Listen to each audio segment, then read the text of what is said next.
at the end of the day, probably Rocky was probably like my favorite movie at that time period when I was a kid. It just said so much to me.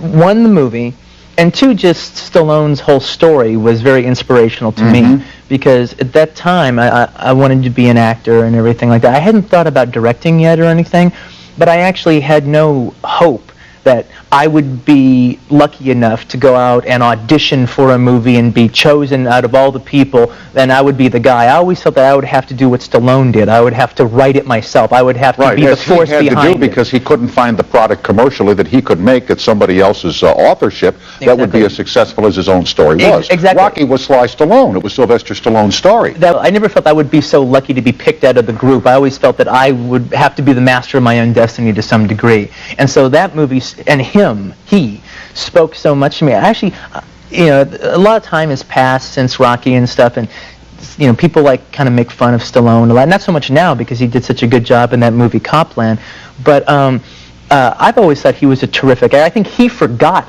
how good of an actor he could be. As far as I'm concerned, he could have stopped doing them after the second one. I loved the second one. To some degree, I actually like the second one even more than the first one. Right, a lot of people did. Third, 4, 5, and